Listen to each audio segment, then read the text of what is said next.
Masih reklamasi, seperti Anda ketahui reklamasi itu jangan dipikir cuma di Jakarta, itu ada 37 wilayah yang sudah dan sedang dikerjakan. Di Jakarta diurek-urek terus akhirnya dibatalke karo Anies, ning sing ning Serang, sing ning Makassar, sing ning Ternate, sing ning Bali berjalan lancar. Jadi mereka akan menciptakan kota-kota besar yang penghuninya bukan orang Indonesia, tidak berbahasa Indonesia dan kaya raya di wilayah-wilayah itu, membokongi atau memantati kalian. Dan itu ada 37. Itu baru reklamasi. Ini kan, kalau dilihat dari atas, ini tambaknya.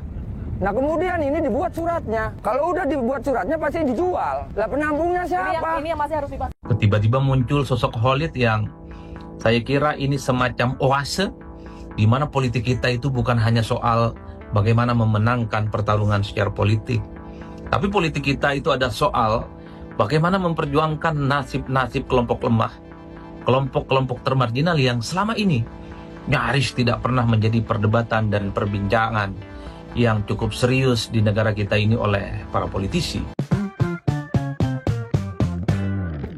Sosok Khalid Miqdar tiba-tiba menjadi fenomenal, sangat populer dan digandrungi oleh banyak pihak. Khalid adalah seorang nelayan di Banten yang saya kira paling agresif dan vokal menentang soal pagar laut yang ada di Kabupaten Tangerang. Jadi wajar kalau kemudian video-video diskusinya dalam berbagai forum perdebatan itu kemudian berjejaring viral.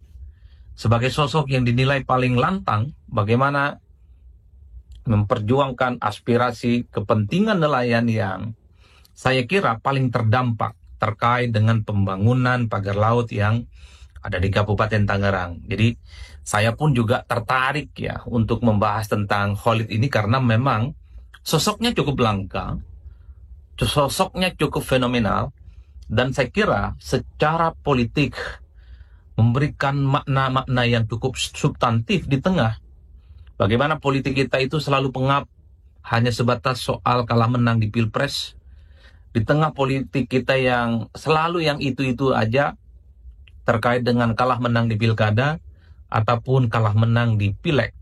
Tiba-tiba muncul sosok Khalid yang saya kira ini semacam oase di mana politik kita itu bukan hanya soal bagaimana memenangkan pertarungan secara politik, tapi politik kita itu ada soal bagaimana memperjuangkan nasib-nasib kelompok lemah, kelompok-kelompok termarginal yang selama ini nyaris tidak pernah menjadi perdebatan dan perbincangan yang cukup serius di negara kita ini oleh para politisi dan oleh para elit tentu saja.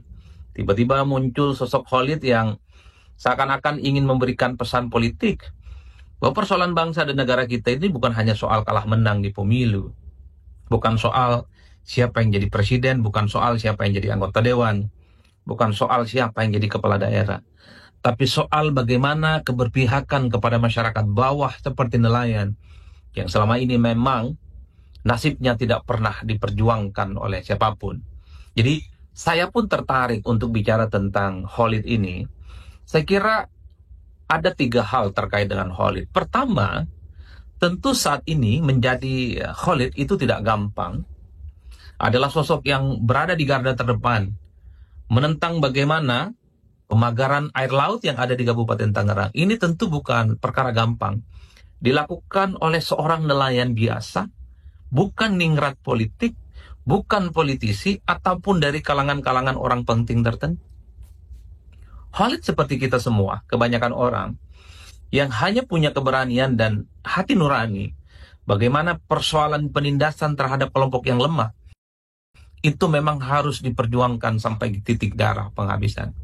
Jadi mestinya kita semua ini malu kepada Khalid karena begitu banyak mungkin persoalan-persoalan yang kita hadapi di sekitar kita, tapi kita tidak pernah berani lantang untuk menyampaikan secara terbuka.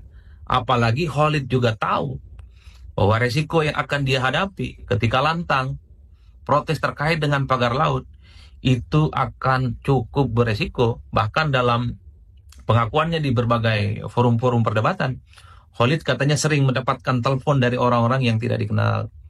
Intinya mengingatkan Khalid untuk tidak macam-macam dan bicara keras terkait dengan pagar laut yang ada di Kabupaten Tangerang.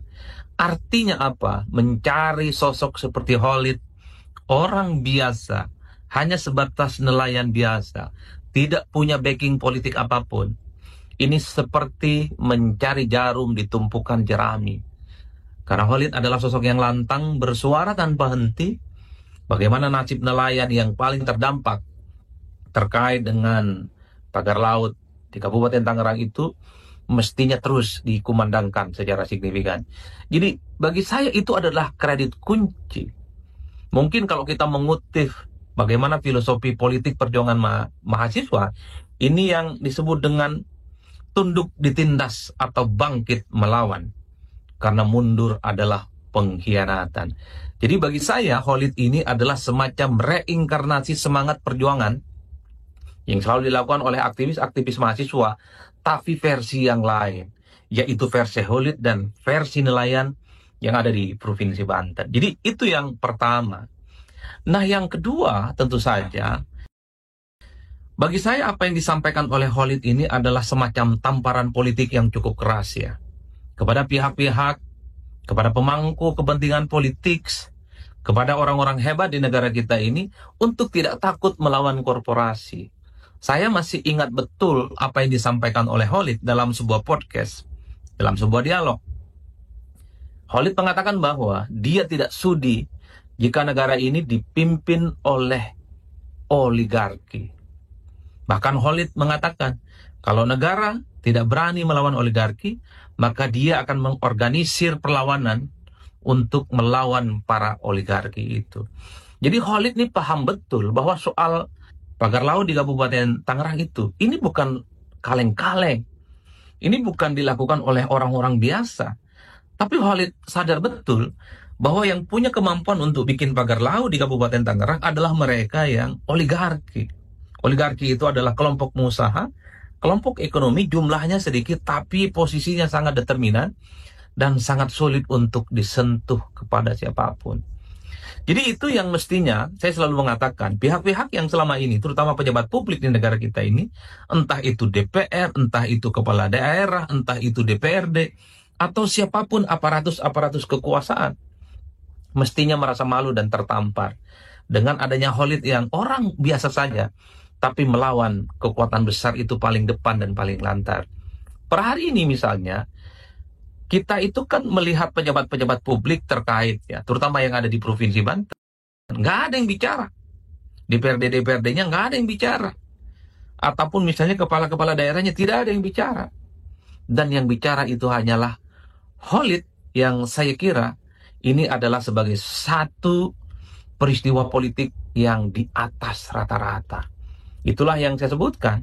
Apa yang dilakukan oleh Khalid ini mestinya membuat malu para orang-orang penting di negara kita yang dinilai tidak punya sikap tegas, apalagi berani melawan kekuatan politik, melawan kekuatan-kekuatan pebisnis besar yang ada di Kabupaten Tangerang.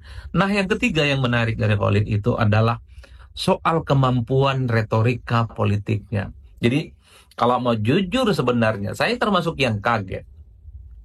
Kemampuan bicara, kutipan-kutipan buku, termasuk intonasi dan diksi yang dipilih oleh Khalid, adalah kemampuan yang saya kira ini sudah setara dengan mereka yang anak kuliahan minimal. Tentu sangat energik cara bagaimana Khalid berargumentasi. Pilihan-pilihan katanya cukup bertenaga, terutama bagaimana keberpihakannya kepada nelayan yang selama ini dipinggirkan, kepada mereka yang selama ini memang tidak pernah diperjuangkan nasib politiknya. Kemampuan-kemampuan Khalid dalam retorika dan perdebatan politiknya dalam banyak hal kemudian menjadi referensi yang selalu dikutip oleh kalangan-kalangan netizen khususnya, bahwa Khalid ini sangat layak untuk menjadi pejabat publik di negara kita. Sangat layak untuk menjadi gubernur, bupati, wali kota, sangat layak jadi menteri, sangat layak jadi anggota dewan, dan seterusnya, dan seterusnya. Tidak berhenti di situ ternyata. Banyak yang membandingkan bagaimana retorika Khalid itu melampaui mereka yang saat ini sedang menjabat. Terutama mereka yang tidak pernah bicara, terutama mereka yang pejabat publik kemampuan bicaranya tidak ada, atau pejabat publik yang kelihatan tidak punya sikap apapun ketika menghadapi persoalan-persoalan signifikan. Warahmatullahi wabarakatuh. Alhamdulillahirabbil alamin. Allahumma sholli ala sayyidina Muhammad wa ala ali sayyidina Muhammad. Teman-temanku semuanya, para bolo, mudah-mudahan kita semuanya dalam keadaan sehat walafiat dan kita dimudahkan rezekinya oleh Tuhan yang Maha Esa, Allah Subhanahu wa taala. Nah, teman-teman ya, kembali viral video dari Cak Nun. Ini video lawas teman-teman ya, yang beliau berbicara tentang reklamasi teman-teman ya. Ceramah lawas MH Ainun Najib alias Cak Nun mendadak menjadi sorotan warganet ketika diduga berkaitan dengan pagar misterius yang ada di Tangerang, Banten. Dalam potongan video ceramah yang dibagikan oleh akun gosip di Instagram itu, Cak Nun menyinggung soal reklamasi yang disebut tak hanya di Jakarta. Padahal Cak Nun ini ceramah lawas teman-teman ya, baru akhir-akhir ini ceramah ini kembali muncul teman-teman. Reklamasi yang dikatakan terjadi di banyak daerah termasuk di Banten yang bertujuan untuk dibangun. Ini ceramah Mbah Nun ini yang cukup lama, sekarang itu bermunculan lagi di TikTok, di YouTube, Instagram. Ini mulai berseliweran dan sekarang itu viral kembali teman-teman. Reklamasi itu jangan dipikir cuman ada di Jakarta. Itu ada 37 wilayah yang sudah dan sedang dikerjakan. Di Jakarta diuruk-uruk, terus dibatalin sama Anies Gubernur DKI Jakarta 2017-2022. Tapi di Serang, Ternate, di Bali berjalan lancar, kata Cak Nun dalam video yang dilihat Jumat 24 bulan Januari. Lebih lanjut, proyek reklamasi ini bertujuan untuk membangun kota-kota yang besar. Kota-kota besar yang akan diisi oleh orang-orang kaya yang bukan berasal dari Indonesia dan tidak berbahasa Indonesia. Jadi mereka akan menciptakan kota-kota besar yang penghuninya bukan orang Indonesia. Wow. Yang bukan berbahasa Indonesia dan kaya raya lanjutnya. Tak hanya bicara soal reklamasi, Cak Nun juga menyinggung soal gunung berapi yang juga dikontrakkan untuk diambil energinya. Ini gas dan energi sudah akan berpindah ke panas bumi. Panas bumi ini gunung berapi.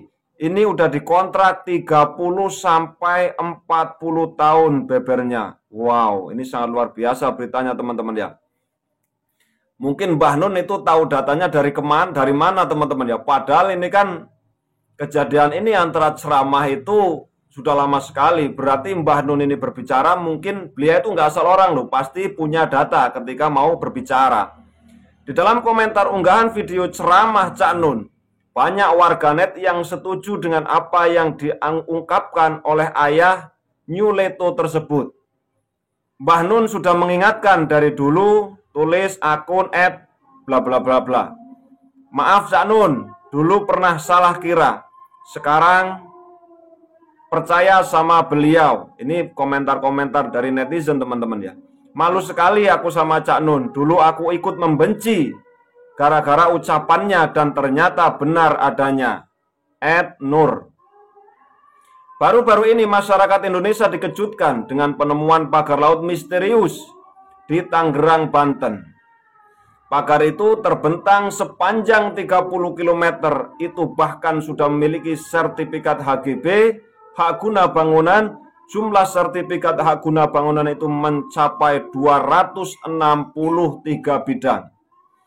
Diketahui sertifikat HGB tersebut milik anak perusahaan Agung Sedayu Group, PT Intan Agung Makmur, IAM, dan PT Cahaya Inti Sentosa.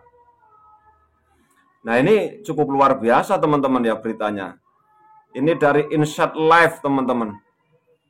Nah memang akhir-akhir ini ceramah dari Mbah Nun ini memang cukup viral teman-teman ya. Jadi dia itu dapat data dari mana kira-kira ya? Kenapa video lama dan sekarang itu seperti terbukti ya? Yang cukup ramai ini kan di Banten teman-teman ya. Bahkan sampai Pak Khalid itu luar biasa dan sampai mengatakan dia itu tidak takut siapa-siapa. Dia hanya takut kepada Allah, itu kata Cak Nun. Itu kata siapa namanya? Pak Khalid. Jadi dulu Cak Nun itu gimana ya, seperti dihujat oleh para netizen ketika Cak Nun berbicara tentang reklamasi. Tapi sekarang video beliau terbukti dan akhirnya banyak netizen yang mengakui bahwasannya ternyata perkataan dari Cak Nun, Mbah Nun ini, ya sekarang mungkin ya ini kejadiannya sekarang. Publik dihebohkan dengan adanya pagar laut misterius sepanjang 30,16 km di pesisir Kabupaten Tangerang. Ya kita sama-sama sudah tahu lah ya. Kemarin Menteri Nusron itu sudah juga berkunjung, bahwasannya saya juga membaca berita. Kayaknya itu memang sekarang sudah dicabut ya sertifikatnya ketika saya baca dari beberapa berita. Ya kita tidak tahu ya, nanti kita lihat ke depannya bagaimana tentang ini pagar laut ini yang sudah katanya kemarin viral, sudah ada sertifikat dan yang lain sebagainya ya. Kita nanti tunggu aja berita ke depannya. Reklamasi itu jangan dipikir cuma ada di Jakarta, itu ada di 37 wilayah. Itu berarti banyak banget teman-teman ya. Luar biasa. Oke teman-teman ya, itu video kali ini yang dapat saya sharing, mudah-mudahan menambah wawasan kita ya, pengetahuan kita lah ya. Nah kita sekarang itu membahas Pak Khalid teman-teman ya. Pak Khalid itu memang sangat luar biasa ketika berbicara, seorang nelayan yang cukup pandai, limpat dalam berbicaranya, itu sangat luar biasa teman-teman ya. Bahkan beliau itu memang sangat berani, tidak tedeng aling-aling. Di TV nasional beliau pun mau berkata dengan jujur apa yang diketahui oleh Bapak Khalid ini teman-teman. Luar biasa, sangat vokal. Bahkan gaya bicara beliau itu kalau dibandingkan mungkin dari beberapa pejabat, kayaknya ada beberapa pejabat itu yang tidak bisa bicara kan ya. Kalau dibandingkan dengan Bapak Khalid, kayaknya enak didengarnya pembicaraan dari Bapak Khalid. Oke teman-teman ya, kita berdoa semuanya untuk menjadi yang terbaik apa yang sudah terjadi ini. Mudah-mudahan clear dan nanti Tuhan Yang Maha Esa, Allah Subhanahu wa Ta'ala, memberikan yang terbaik jalan keluarnya. Terima kasih, kalau ada kesalahan mohon maaf yang sebesar-besarnya. Salam sejahtera. Wassalamualaikum warahmatullahi wabarakatuh.